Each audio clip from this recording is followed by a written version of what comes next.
Good evening, Aaron. Hey, Rabbi, how you doing? I'm doing well. How about you? Pretty well. Good to hear.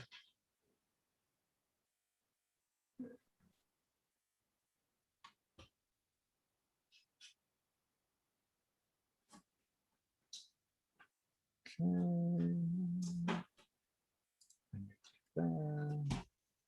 Too many buttons to click. Still, it lets it be shared more easily with more people, so it's all worth it.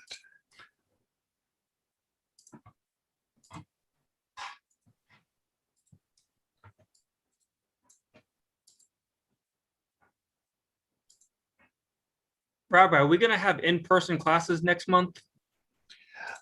We will begin the in-person classes for Mishnah next month because I'll be in person for religious school starting August 11th. All right. And otherwise, it means trying to race home before 7 o'clock after the school is finished, and that generally doesn't it doesn't make for safe driving.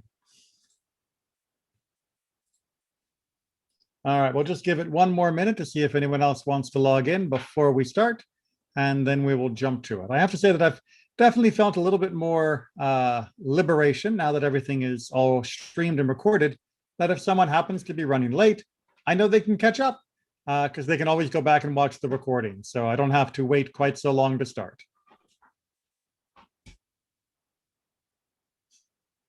Just wait for it to say 7:03. That's sort of our usual buffer. And then we'll get down to business.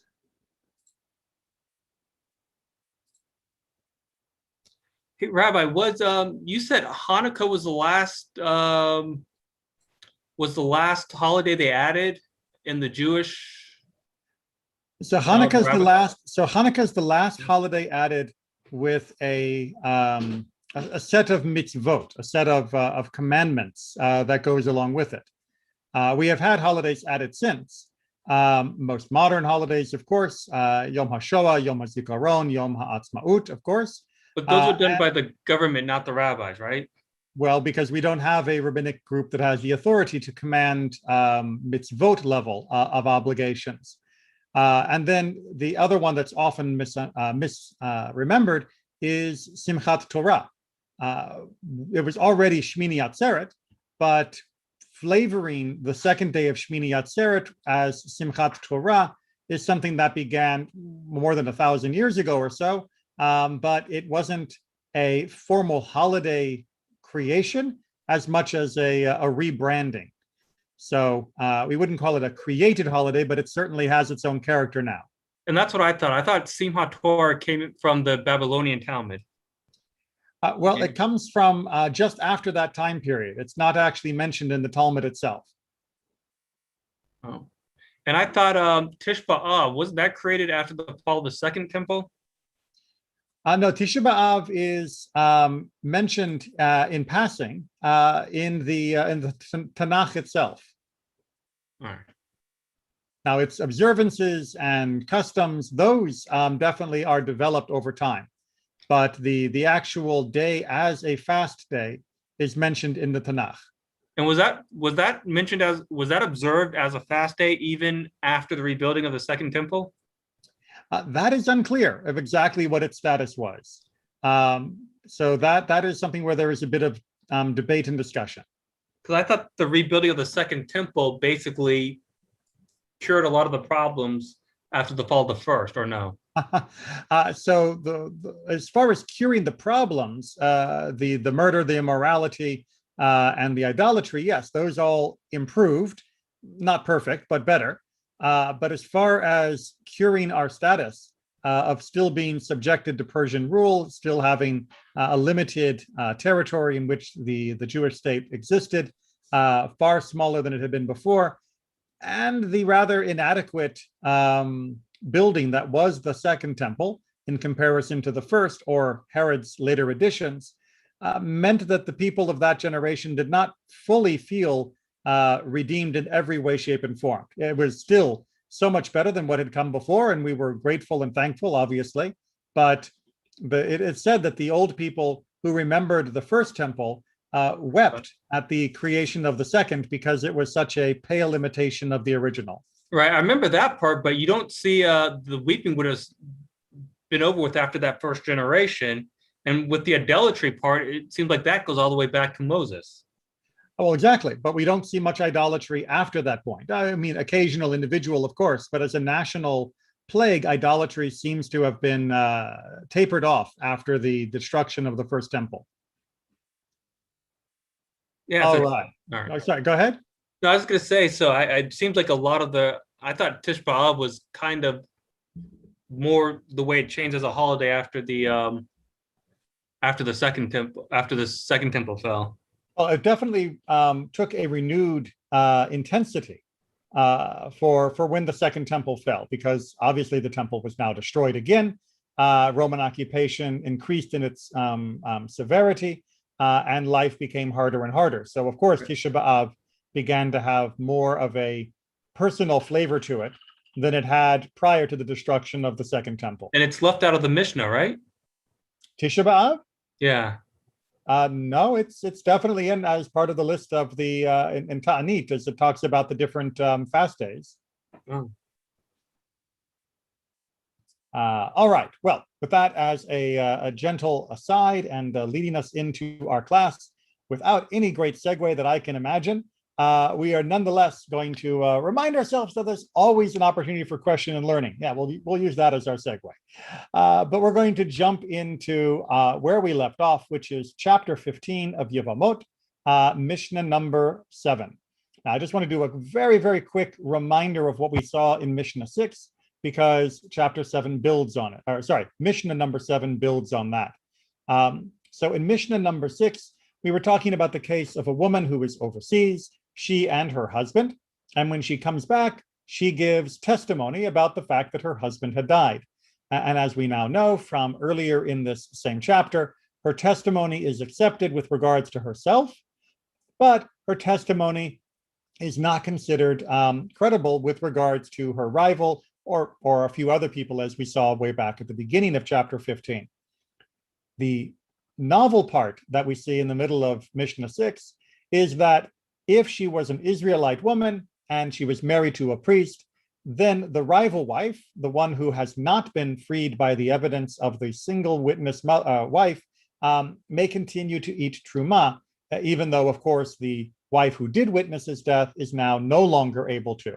And that seemed a little bit like a paradox. And we had Rabbi Tarfon and Rabbi Akiva arguing about this, with Rabbi Tarfon saying that the wife who witnessed is now no longer able to eat the truma because she is a widow completely, whereas the rival wife is still considered to be part of the Kohanic family, and therefore she still eats the truma. Rabbi Akiva pushed back on that, saying, nope, that doesn't seem right, because you are setting up the room for a transgression, because the rival wife may be eating truma when her husband is in fact dead, and if he really is dead, then she is also a widow, and therefore she should not be eating the truma. And since it is a biblical prohibition for a non-member of the family to eat, then we are setting her up for failure. He argued that both stringencies should be used against her, that she should not be allowed to remarry because she can't trust the testimony of her rival wife, and she should not be allowed to continue to have truma. Rabbi Akiva loses this argument, and the halacha goes according to Rabbi Tarfon, that the rival wife continues to eat truma on the assumption that maybe her husband is alive, whereas the woman who brought back the testimony is widowed on the assumption that her testimony is credible and her husband is dead. All right, that's the very, very, very quick recap. If you want to know more about that, check last week's video. And we're also going to see something similar in number 7, and I wanted to make sure everyone was up to speed on that. So number 7, as our commentary says, a reminder, of course, the light letters are the ones that are commentary, the dark letters are the translation of the Mishnah text itself. The Mishnah discusses a similar case. Number 7 is similar to number 6. If a woman said, my husband died, and afterward my father-in-law died, she may marry and take her marriage contract, and it is prohibited for her mother-in-law to remarry. as a woman may not testify on behalf of her mother-in-law, which we saw again back at the beginning of chapter 15. So here we're getting testimony not only about her own husband's death, but also about her father-in-law's death. Now, you might have thought that since she is now considered to be the widow, and therefore is no longer bound by marriage to the mother-in-law, that perhaps her testimony would be considered valid on behalf of her mother-in-law. However, she still retains, in this particular case, the status of being the daughter-in-law, and therefore cannot provide testimony on behalf of her mother-in-law. Again, like we talked about before, the reason why these groups of women cannot testify about each other's status or things that would change their status is because they often don't get along. And there is worry that someone may deliberately perjure themselves, may deliberately lie in order to get one of the other women in an inescapable mess with regards to their law, most notably, of course, adultery. So even in this case, where she is now being considered widowed because of her own testimony, her testimony is not valid on behalf of her mother-in-law. Does that make sense to everyone? All right. Part 2. If the mother-in-law was the daughter of an Israelite married to a priest, she may partake of truma. This is the statement of Rabbi Tarfon. Rabbi Tarfon follows consistently, like he did in the previous Mishnah, that the mother-in-law is still not freed, not allowed to be considered a widow, and thus she is still considered to be a member of her husband's family, who, if he is a Kohen, means that she can still take truma. A reminder from our other discussions of marriage that the right to take truma, the right for the wife to have truma, is used as the ultimate example of the continuation of the relationship between the woman and her husband. It doesn't mean that it only applies to issues of truma, but in general, if she can eat truma, then she can benefit in all other ways from her husband, as he is still her husband in all ways. Rabbi Akiva, we can guess from last Mishnah, is consistent as well. This is not the way to spare her from transgression. There is no remedy unless it is prohibited for the mother-in-law to marry and also prohibited for her to partake of truma. Again, like we saw in the last Mishnah, he wants both stringencies to be used against her. In relation to the dispute between Rabbi Tarfon and Rabbi Akiva in the previous Mishnah, in which Rabbi Akiva states that one must avoid a possible transgression, the Mishnah cites 2 similar cases involving other topics. If you've been studying Mishnah for a while, you may have come to recognize these digressions. These are moments where the text wants to bring us similar themed topics, even though they're not on the same point of law that makes up the majority of what we are discussing. As long as we're talking about this idea of how do you keep from sinning and the arguments of Tarfon and Akiva, let's talk about 2 other arguments between them that are very similar. Argument number 1 of this category. With regard to one who betrothed one of 5 women, and he does not know which of them he betrothed, and each one of them says, he betrothed me, if he does not want to marry any of them, he gives a bill of divorce to each and every one of them, so none will have the status of a woman with regard to whom there is uncertainty whether she is divorced. And he leaves the marriage contract, meaning the ketubah and the money for the ketubah, among them and departs. That is to say, the marriage contract remains in dispute between the women until they clarify which of them is entitled to the money. This is the statement of Rabbi Tarfon. So let's make sure we understand the situation and Rabbi Tarfon's opinion on this. So the situation first. The situation is a man has married 5 women. Well, rather to say he's married 1 woman, but he doesn't know which of them it is, and they each claim that it was them. So how this could happen, we don't need to stretch our mind too much. We know of one very similar case where a guy named Jacob ended up marrying a woman named Leah and didn't know that's what he was doing. So it is possible for a person to accidentally be in a position where he cannot say definitively who it is exactly he married. As we often have to remind ourselves, this does not mean this was a good thing. It doesn't mean that he was behaving properly. It just means if it happens, here's how we handle it. And of course, we know that 4 of them, of the potential wives, are lying. We know that 4 of them are saying that he betrothed them, but we know that he only betrothed 1 of the 5.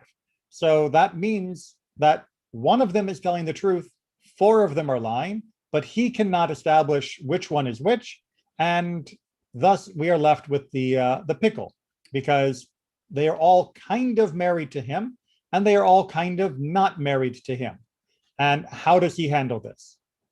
Well, Rabbi Tarfon says he has to give a bill of divorce, give the ketubah, give a get for each of them. He has to give a get for each of them, but he leaves only 1 ketubah amount, 1 value, 1 money. And the longer discussion in the Gemara points out this is kept at the court, and the women and the court will try to negotiate who was the actual woman that was betrothed, but that is not his job from this point on. By having given a get to each of them, that means that they are all definitely divorced from him. And by having left 1 amount of the ketubah contract with the court, he has paid what he owes to them, and therefore problem solved from his point of view. And now it's the court and the women's problem.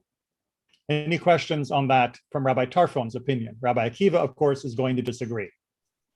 Rabbi, did you say it was like he's kind of married to all of them, or what, like he's not married to all of them? Well, or exactly. Is it just in doubt whether he's married to? Well, that's what I mean by kind of, right? So because of the safek, because of the doubt, they cannot go off and get married to anyone else, because there is a possibility that indeed it is any one of them. And therefore, there would be a 1 in 5 chance that they are committing adultery. On the other hand, he cannot be held responsible to be married to all of them, because we know that he only married 1 of them. And therefore, he is not forced, according to Rabbi Tarfon, to give a get to all of them. To give a ketubah to all of them. I keep mixing up my word on that point. He gives a get to all of them to nullify any potential doubt about their status, but the money, he only has to give enough for 1, but the court is the one who will decide to whom it belongs. And Rabbi, the ketubah, that would be signed by the female as well, right? This would be a case where they didn't have a ketubah. Exactly right. So indeed, in the Gemara, they go on to talk about this, narrowing the scope of the case, pointing out that this must be a situation where a ketubah was written, but the wife no longer has it. And therefore, we know that it was established, but now it's not able to be produced. Obviously, if one of the women could produce a ketubah, that removes all the doubt, and now we know which one he was betrothed to. In this particular case, he knows he gave a ketubah, but he doesn't know who has it, and whoever had it has lost it. And so it's up for grabs among all 5. And the court will have to go to great lengths to try and seek other evidence of which one it might be. Now, Rabbi Akiva has a different solution, as you might guess from it being lumped together with the 2 previous ideas about Yevamot. Rabbi Akiva says, this is not the way to spare someone from transgression, as perhaps the woman he actually betrothed will not receive the money to which she is entitled. Right? The court could get it wrong. Therefore, there is no remedy unless he gives a bill of divorce, the get, which we already all agree on, and a marriage contract payment, the ketubah money, to each and every one. So Rabbi Akiva's solution is you put a ketubah times 5 into the possession of the court, and the court will distribute that to each of the women along with the get, so that all of them are divorced, all of them receive a ketubah.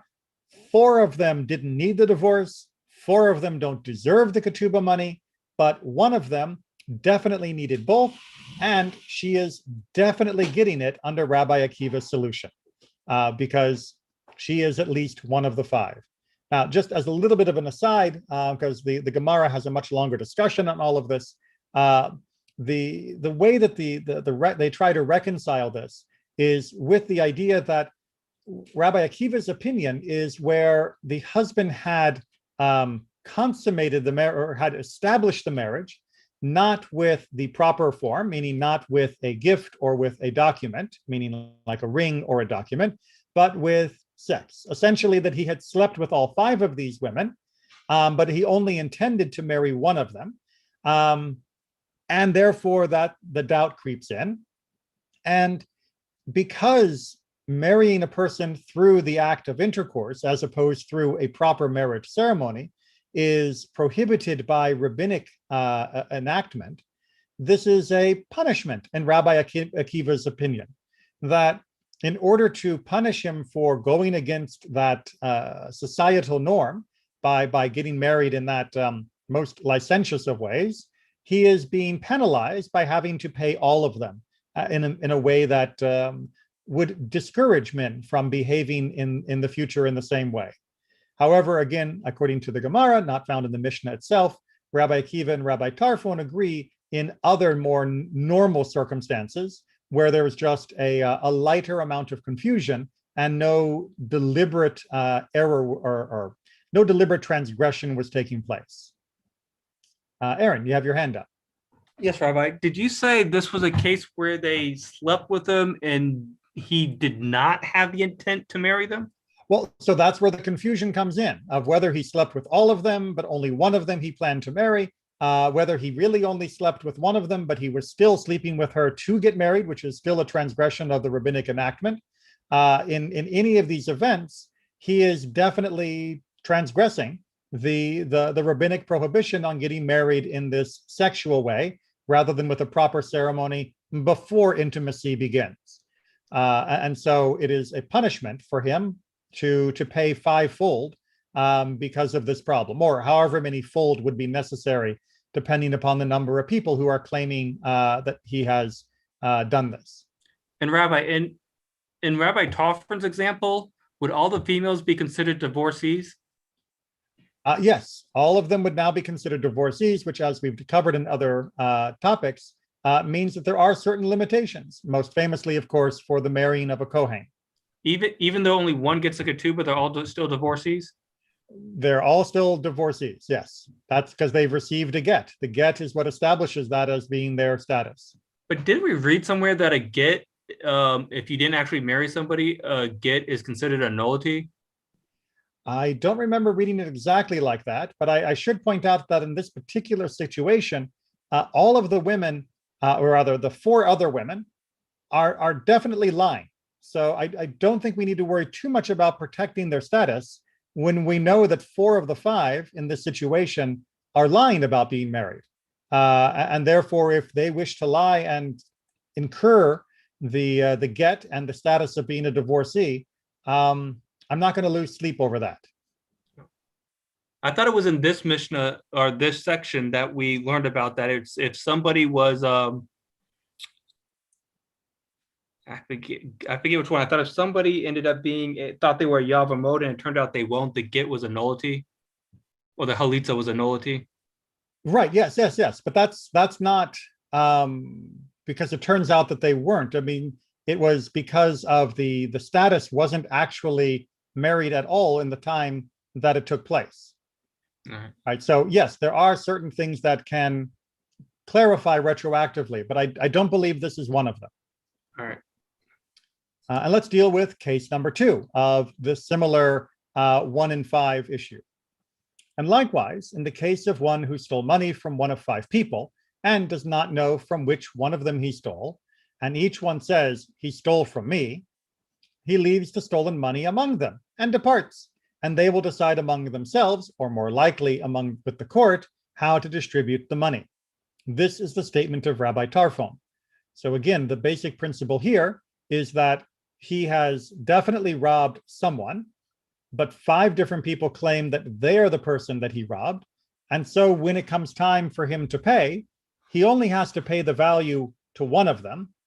Again, this would be in a case where he is choosing to repay rather than having been caught and is being forced to repay by the court, where there are additional penalties for that. that he returns the value of what he stole, but only that. Again, as we might expect, Rabbi Akiva says, this is not the way to spare him from transgression. Meaning, if the money is distributed, then chances are, at least 4 out of 5 times, that the person that he actually robbed is not getting the money back, or not getting the full amount back if it is being divvied up, divided among them. And that means that he has not fully remedied his crime of stealing from at least one of them, or from one of them, we know in this situation. So that means that he needs to do something else. What is that? He pays each and every one of them, meaning that he gives the full amount that was stolen to all of them. And in this case, the halakha does follow Rabbi Akiva, meaning that that is the solution. If somebody stole and it is not clear from whom they stole, and different people claim that they were the person that was stolen from, then when he chooses to return the money, again, not when the court forces it, which is a different situation, but when he decides to do so in order to clear his transgression, he has to pay all of those who claim that they are the victim. And Rabbi, yes, the penalty for theft is supposed to be double payment. That doesn't apply here, right?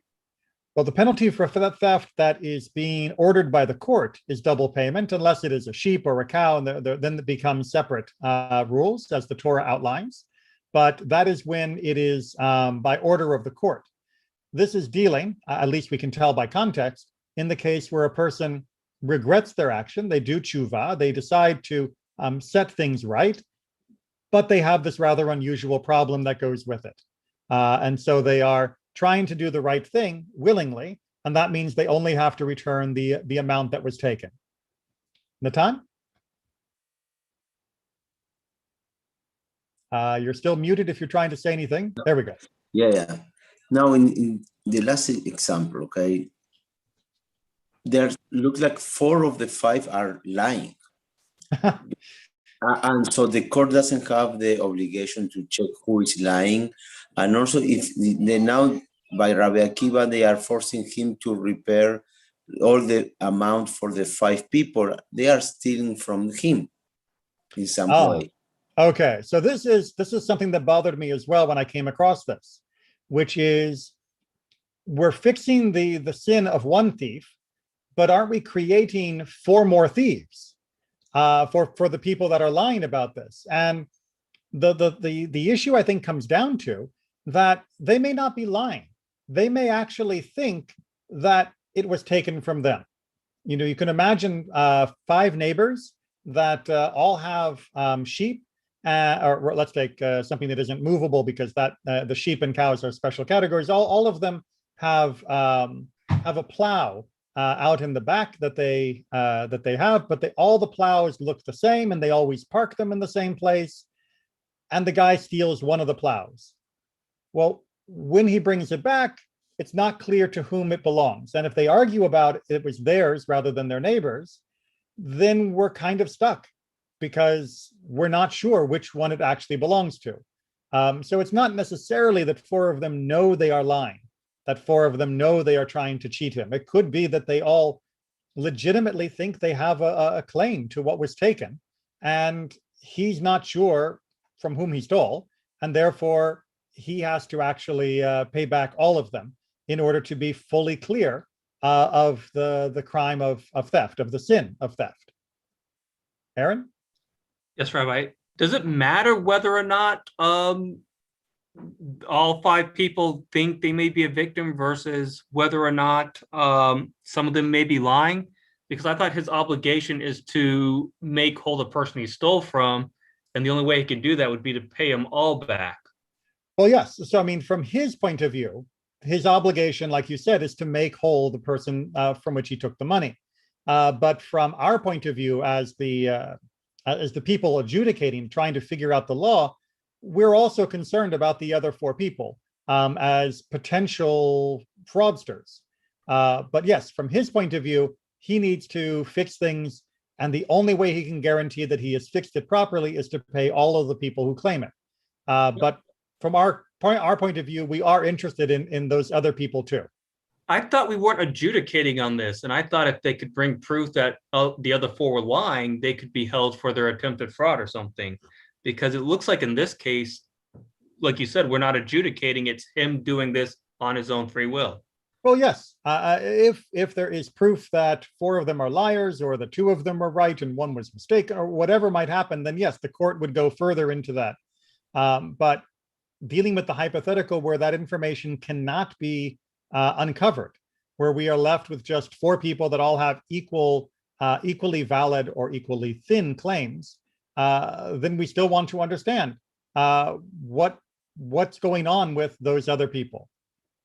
But but we're not adjudicating on this one. He's the sole judge. If he believes I stole from guy one, he can just say, I don't believe you other four, and I'm just going to pay back guy one, because he's the sole arbitrator of who he believes he stole from, right? It's only if it's in doubt in his own mind, right? Yes, so if he knows that he stole from Frank, and Frank plus four other people are saying you stole from me, then absolutely he can return it to Frank. This is where there is safek, where there is doubt.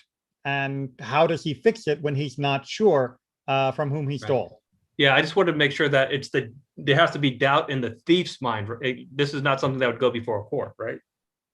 Well, if there wasn't doubt, if there was no doubt in the thief's mind, and he wanted to make things right, then he just needs to go to the person directly. Absolutely, that's the standard. You're sitting with someone on the bus. You reach into their bag and you pull out $5, and then before they get off, you regret it. You give them back the $5. It doesn't have to go to court to be fixed at that point. This is dealing where he cannot figure out who he took from. Right. And so he wants to remedy what he did, but he's not sure how. Right. Yeah, I just wanted to make sure it's not the court finding doubt. It's literally the thief finding doubt. Right. Yes. If the thief was confident that he knew the victim, then it would make all of this go away. But that's not what's happening here.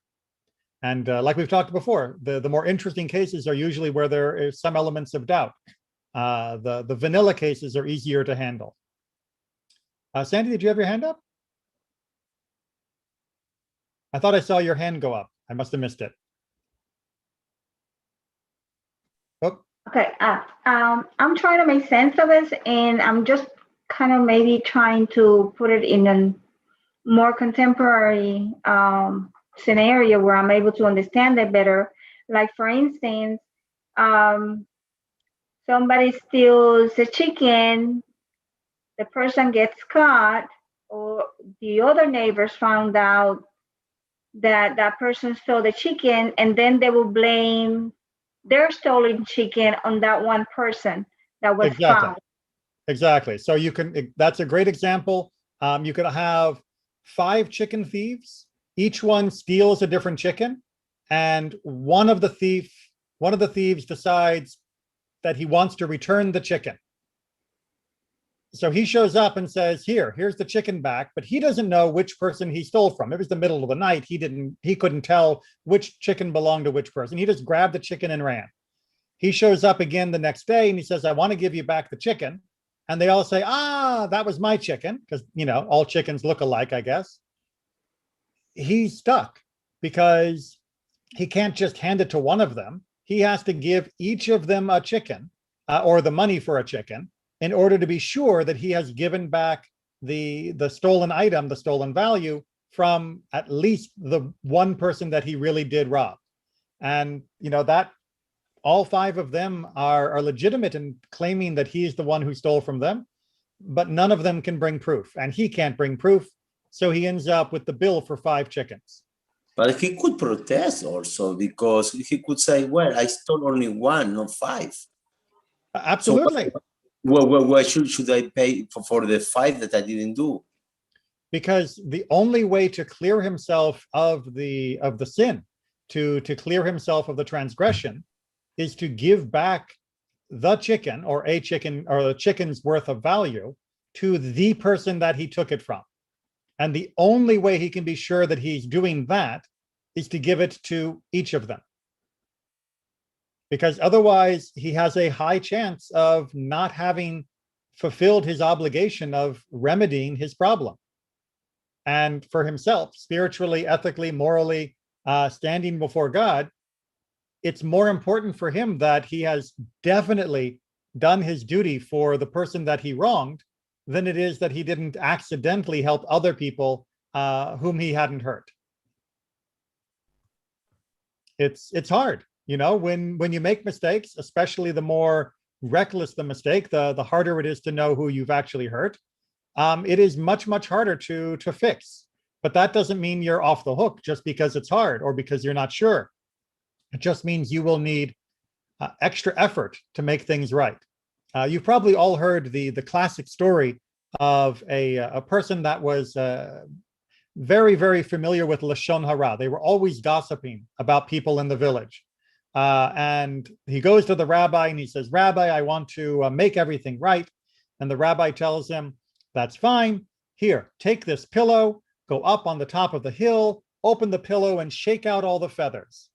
The guy thinks, "Wow, that's easy." Goes up to the hill, opens the pillow, shakes all the feathers. They all blow away in the wind. He goes back to the rabbi and he says, "I've done it." And the rabbi says, "Good. Part 2, go get all the feathers and put them back in the pillow." Right? That's when you gossip, the problem is it's very hard to track down all the damage you've done. And this is giving us a different type of damage, which is hard in this case to track down. But just because it's hard doesn't mean you don't have to do it. That's one of the most powerful lessons in Judaism, is that when you've made a mistake, fixing it by definition won't be easy in many circumstances. But the difficulty of the fix doesn't get you off the hook for having to fix it, because you definitely did something wrong. So you definitely have to fix it. Aaron, I see your hand. Yes, Rabbi. And I know there's no way you can make the victims take an oath in this case, right? I know the rabbis were reluctant to do that. Definitely reluctant to do it. And remember, it's his problem. He is the one who transgressed. He is the one who stole.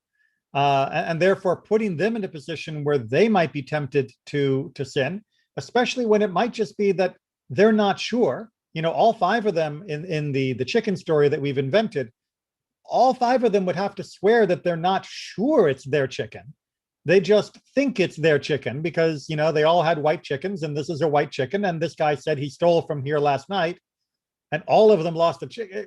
You can't make a person swear to a fact that they're unsure of. And you can't punish a person for not being able to swear to something that they're unsure of, because we definitely know he did something wrong. And therefore, he does have to make it right. But if they swear they're unsure, then it would be in doubt. If he said, I stole chicken from this area, you have 5 people saying we had chickens missing from this area, then you go back, then it seems like there would be doubt, and then you'd have to give the 5 chickens back. But there are always ways to introduce new layers of doubt. That's why, there's so much additional writing, studying, and work trying to come to actual conclusions in cases. But so yes, if we wanted to introduce that he wasn't sure that he took from this area, maybe he took from the next neighborhood or the one down the street, then yes, that creates new doubt. If they want to say that their chickens disappeared over the last 5 days, and he's not sure whether he stole within the last 5 days, or maybe it was 2 weeks ago because he can't keep track of all of his crime, that changes the story, that changes the outcome. But here we are dealing with one simple case. He knows he stole, they know or believe that they have been wronged. What does he do to make it right? What he does is pay back all of the people who he might have hurt, to be sure that he has paid back the person he definitely hurt, but can't name, can't identify. Because fixing that problem is his number 1 goal. And he can't fix it until he's actually fixed it. As we're getting ready to move into the month of Elul and leading towards Rosh Hashanah and Yom Kippur, it's a good reminder that we should not be looking for loopholes to try and avoid our responsibility or try and avoid fixing our mistakes, either by trying to claim it's not really so bad, or not, there's no real way to know, or maybe there's just enough doubt that I'm not responsible. It's better to go ahead and do more than necessary to be sure you've done what was actually necessary. because the alternative is to do too little or nothing. And when you do that, then you're guaranteed not to have done what was right. All right, let's go ahead and move on to Mishnah number 8. Who knew that stolen chickens would cause so much excitement? Mishnah number 8, we're back to traveling. In the case of a woman who went, she and her husband overseas, and her son was with them. Here's our change. And later she came back and said, my husband died, and afterward my son died. She is deemed credible. That is, it is permitted for her to remarry, and she is exempt from levirate marriage. The reason is that she had children when she left, and therefore she retains her presumptive, the assumed status of one who is exempt from levirate marriage. So because she already had a kid when they went overseas, we don't wonder too suspiciously that maybe the son died first before the husband, which if that were the case, then she would be bound by levirate marriage. Instead, she had a living kid when she left. We assume that her version is correct and that the kid died second. Therefore, when her husband died, she did not become obligated to yibum, to levirate marriage. So she is just considered to be a widow, and somebody that is, of course, grieving. But However, that if go you ahead. assume, I'm sorry, that you assume that the son is a mutual son, that is not only from the husband, it's also from her. Yes. In this particular case, it's labeled as hers. Yes, and it's not it's not from a different husband. It's not like her son from her first marriage. This would have to be his child. Rabbi, Yes. would it only be if it's his son? It doesn't matter if it's her son or not, right? Yes, that's Yeah. true. It's whether or not he has children, not whether or not he has children with her. However, let's flip things. If she said, my son died and afterward my husband died, which, as I said, would mean she was now obligated, if this was all witnessed in normal time rather than through this only one witness overseas. If this was a normal situation, if the son died first and then the husband, then she would be obligated, presuming that this was the only child he had, she would be obligated to go into levirate marriage.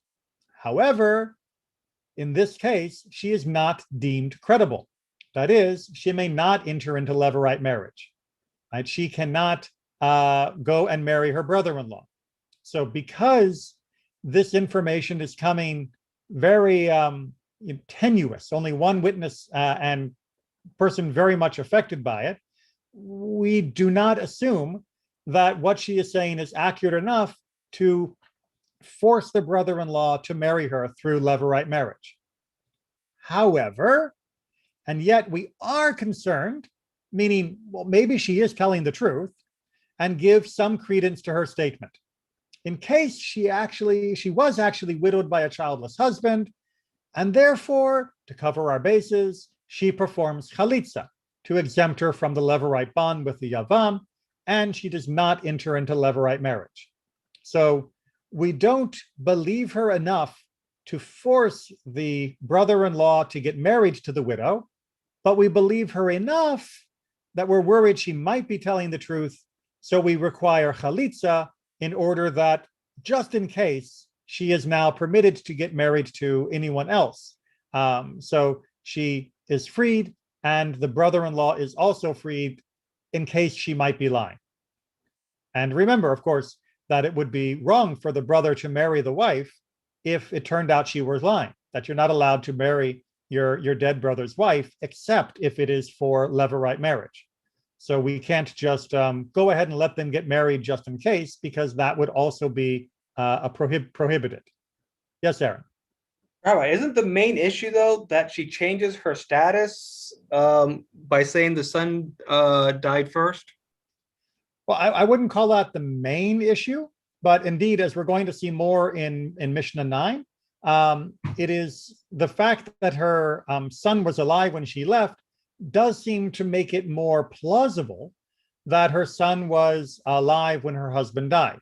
And reversing that does strain a little bit of credulity. But if the credulity was strained and there were no additional problems, like she wasn't asking, like if there was a sister involved, if there was another child of the same husband, and so she wasn't creating a levirate bond, no one would say boo. No one would wonder whether she was right of A or B or B or A, if son or father, father, son. But because we're creating a new obligation, and because that obligation overrides a normal prohibition, then we're not going to assume that she's telling the truth. Partly because of that, and partly because it goes against what was her known status when she left, meaning there was a living heir. And that's going to get more into involved in Mishnah 9, that idea about the heirs. All right, so let's go ahead and take a look at Mishnah 9. If she went with her childless husband and returned alone and testified, a son was born to me overseas, and she further said, my son died, and afterwards my husband died, she is deemed credible. Now here, wait a minute, she's talking about changing her status, right? But why is it okay? She may even enter into levirate marriage, as she was presumed to be childless when she left, and consequently, she retains that presumptive status. So even though she mentioned the child was born, because she says the child is deceased while she is away and returns with no child thus, she is still considered to be, in the end, the same status as she was when she left. So her testimony isn't really changing what people already knew or assumed to know to be true about her. So she's no better off and she's no worse off than if she just kept her mouth shut. And that is a very important principle, that she isn't gaining or losing anything by telling the story, since she ends up right back where she started. If she had come back and said, my husband died, and never mentioned the child that had been born and died, she would be in exactly the same situation. However, if she said, my husband died, and afterward my son died, she is not deemed credible for the purpose of exempting her from levirate marriage. But the court is concerned about her statement.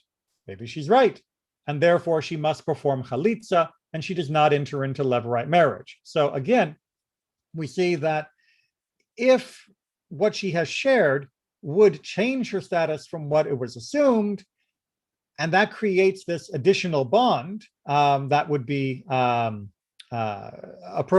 problem, then we are concerned that maybe she got this wrong, meaning that maybe she was obligated to a levirate marriage because, for all we know, she never had a kid while she was gone, and she might be lying because she just doesn't like her brother-in-law and doesn't want to have to get married to him. So they don't allow her to get married, since, as we've talked before, the rabbis would rather not force the levirate marriage if there are good reasons to avoid it. And this is definitely a good reason. Therefore, she does chalitza and does not enter into levirate marriage. That means they do the ceremony and she is released from him, and she is no worse off, mostly. Having the status of chalutza is a little different, as we've seen, but by and large, this is not a huge negative for her to have to bear. Rabbi. Yes. Does the commentary flat out say they give some weight to the statement that changes her status, that it may be believed, or do they just flat out reject it? Because it seems like in the cases where they have to perform chalitza in the two previous cases, if they just flat out rejected her statement, she would have to perform chalitza about who died first. Well, no, it's not a question. If I understand your question correctly, it's not a question of having to perform chalitza. It's only being allowed to perform chalitza. So it's being prohibited from having the levirate marriage, right? In this case here, the second half of Mishnah 9, she is not allowed to have the levirate marriage because her words carry enough weight that we believe that maybe there was a kid. And if there was a kid alive when the husband died, then she definitely should not get married to her brother-in-law, because that would be getting married to her brother-in-law, which is not allowed. It's only if the child wasn't alive when the husband died that she would have the levirate bond. So they are weighing her words and saying there's just enough possibility that she's right that we will refuse to let her have a levirate marriage. Even if she were to, say, oh, well, fine, I'll go ahead with levirate. They would say, no. You said your husband died first, then the boy. So that means we have to assume that maybe you really shouldn't be doing levirate marriage. So no, that option is now closed by your words. But we can't be sure that it happened exactly as you say. So we have to do chalitza in order to be sure that you are not ignoring the obligation you have to your husband, the deceased, with regards to the levirate issue, that you're not actually bound to the Yavam, the brother-in-law. So we're going to do chalitza just to be safe. All right. So they are taking her words into consideration in both directions. But I thought, I could be wrong. In that situation, she received the tuba. Yes, yeah, in all of these cases, she would receive the ketubah. Yes. But Rabbi, and it's been a couple of weeks since I read the commentary, so I might be wrong, but I thought it said if her status changes based on her testimony, she's not believed. But she's not believed in and of itself, but it still makes a difference in what is allowed or not allowed for her to do. Oh, it does make a difference? Because I thought if she's just flat out not believed and those statements are excluded, you get to the same result anyways. All right, so let's go through the last one again. Right, my husband died, and afterward my son died. So right. She went without a child. She came back without a child. If we assume that she is completely 100% lying, just totally made it up, and we're going to ignore everything that she said, then she would be eligible to enter into levirate marriage with her brother-in-law. Right, that would be the vanilla case. A woman and the husband go off to France. They return to Tunisia. When they get back to Tunisia, she says, my husband died. No mention of a kid. What happens? She would enter into levirate marriage. Right. In this case, because she added the words, we had a kid while we were there, and my husband died, and then my kid died, she is no longer able to enter into levirate marriage. But she has the same status as when she went overseas. It's when she changes her status that she's not believed, I thought. But she said her status changed. That's my point. And because she said her status changed, we're not going to believe her 100% in the sense that we're going to say, oh, well, you're a widow on your way. Instead, we're going to say, no. You're a widow who has a levirate bond, but we're not sure of that bond because of what you've said. We're going to take enough of what you said as being possibly credible, and we're going to make you do chalitza. So that's different than if she hadn't mentioned the kid, or if she had said that the events had transpired in a different order. Oh, so in the first one, she where she had a kid overseas, and then the kid died, and then the husband died, she still has to do chalitza? No, in the first one where she said the son died and then the husband, she can do chalitza, but she could also do yibum. She could do the regular levirate marriage. Right, so she's believed. I thought it was the fact that when her husband, if her status changed while overseas, I thought she's just flat out not believed, and that comes out to the same result as what we said before. Well, it's not the way you're phrasing it is not a blanket rule, because it's not a question of whether she claims her status changed or not. It's a question of whether or not there's proof her status changed, or whether what she is claiming is different than her original status. And then we have to deal with the implications for either direction, right? Which one died first? What would be her status with her brother-in-law? And then come to a resolution which avoids the most, the worst case outcomes, which is what's being done here. So since she gave the information in the first half of this Mishnah that her son died first, then her husband, it's deemed credible because there's no major difference between that and what would have happened if she had just kept her mouth shut about her kid. So she hasn't said anything that's earth-shattering because she could have kept her mouth shut, and the result would be the same, meaning she can go through levirate marriage or through chalitza if necessary, and she's right back where she would have started if nothing had happened while she was away on the trip, apart from the death of her husband. The second one is different because when she says the husband died and afterwards the son died, then that does change her status, meaning that what she is claiming in that second half is, I don't need to do levirate marriage, right? My husband died before the kid did, so I'm off the hook, even though she was on the hook when she left. And so indeed, the rabbis are going to say, we're not 100% sure of that because she might be just saying that to weasel out of it because the result is different. But we are going to believe it enough that we're not going to let her go through with levirate marriage, but instead will require chalitza in order to be sure that no entanglements actually were created. Natan? Yes, Rabbi. Actually, that was the point that bothered me more, that someone can change a status, can affect economically or socially without the need of any witness. Okay, just your word, and it's when you are involucrated and you are the first one to benefit for this change. So that's what bothered me. Why the rabbi didn't ask, you know what, that you change your status, okay, just bring me a witness or something. Well, I mean, presumably there was no witness available. Overseas in the ancient world was out of touch. There was no way to guarantee any testimony, and you can't penalize someone for not providing that testimony because there's no way to ensure it. It's not reasonable to expect that when someone comes back from overseas that they will be able to bring two witnesses with them to testify to what you're claiming. And there's no such thing as Zoom back then. But you'll notice that they're not actually changing the financial or economic ramifications in either part. That as it was assumed when she left, so she receives economically when she returns, bringing the news about her husband's death, which was established as being her right to bring that news earlier on in chapter 15. The only differences in part 2 is that since she is giving a description which might be considered to her benefit, because she can avoid having to marry the brother-in-law, they're not ready to just say, oh, she must be telling the truth.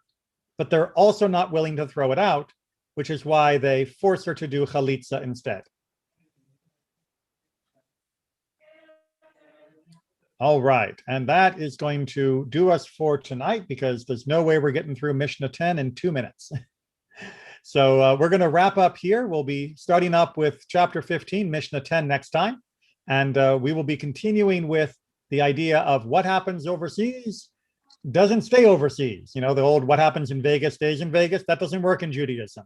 What happens out of sight still has an impact. And we'll be continuing with these combinations and their implications through 15 and much of 16 as well. So, but we're almost done with Yevamot. We only have a little bit left of 15 and then 16. So if you have a Masechet that you are interested in learning, please shoot me a text, a WhatsApp, an email, and we can talk about that as being our next volume to be tackled. So take care, everyone, and be well. Thank you. Thank you, Yashar Koach. Hello. Hey, Rabbi. Yes? There's no chance we could do one on Bavli, is there? You mean do an actual series on studying a daf, on studying Talmud? Yeah. I'd want to see if we can do a little bit more of Mishnah. We've actually done an awful lot of the primary Mishnayot that most people are going to be interested in. And then we might want to circle back and either do some of the earlier ones we did, redo them because people missed them. And then if people are interested, we might want to try and do some Talmud study as well.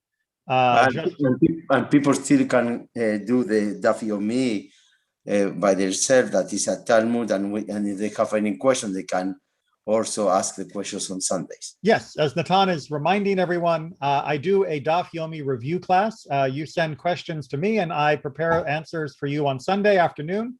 And that we've been doing now, year and how long, Natan?